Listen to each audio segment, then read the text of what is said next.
And with me now is Lana Payne, Unifor National President. She's also on the Prime Minister's Council on Canada-U.S. Relations. Lana, thanks for being here today. Thanks for having me. So first off, your reaction to this decision?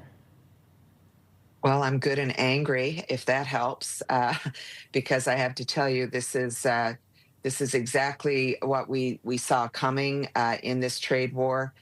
We've been warning against it.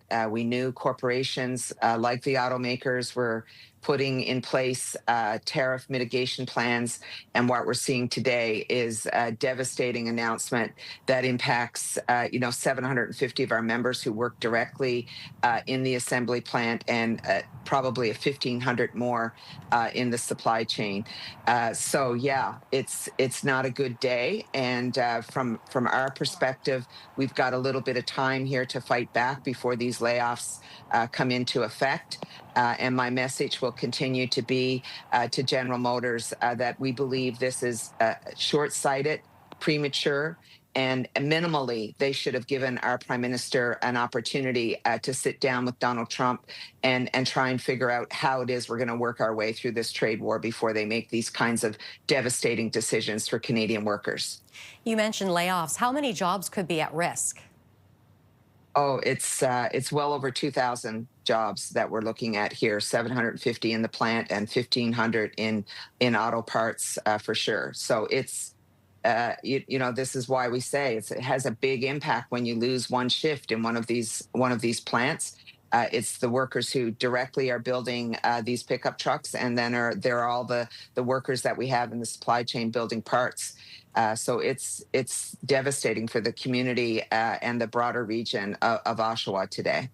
Now, I understand that you have been in touch with Mark Carney's office about this. What was the response? Basically, I wanted to make sure that they got a heads up that this was coming and that what our expectations were. I'll let the Prime Minister speak for himself, but the reality is that these companies operate in Canada.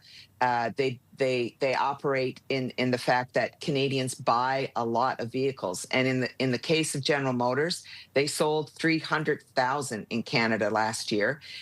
Many of them and most of them imported from the United States. So we expect a company who sells in Canada to build in Canada. And what we've just seen is a reduction of their footprint. And I would remind people that we also had 500 people at our Cami assembly plant, also General Motors employees, who received layoff notices just a couple of weeks ago. So this is devastating. We need our Prime Minister and the Premier of Ontario, obviously, to work together to send a message to these automakers that this is just simply unacceptable, and also to look at the tariff exemptions that we gave companies like General Motors in terms of our response to Donald Trump's tariffs. And they had an exemption from that as long as they kept production in Canada. So now, the federal government's going to have to look at what that exemption looks like going forward.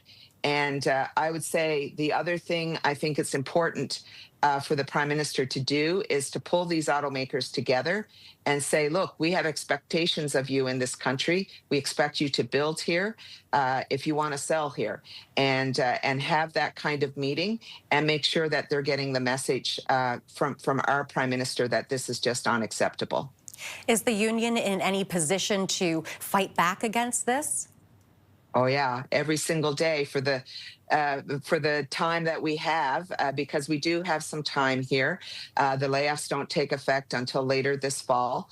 So every day between now and then, we will be fighting hard in all the ways that we can, including continuing to work to convince General Motors that this is the wrong decision, that we expect them to have a robust footprint in Canada. We expect them to employ Canadians for generations to come because of the simple reason that Canadians support General Motors by buying their vehicles. And I've said to these automakers, they need to be very careful. Canadians are in a mood right now. They are doing everything organically to protect Canadian jobs. They're buying Canadian. They're doing it all. And, they're not going to look kindly on corporations that think that they can appease Donald Trump by selling off our jobs in the fashion that we're seeing here today. All right. Lana Payne, Unifor National President, and also on the Prime Minister's Council on Trade Relations with the U.S. Thank you very much for being here today and sharing your insights. We appreciate it, Lana.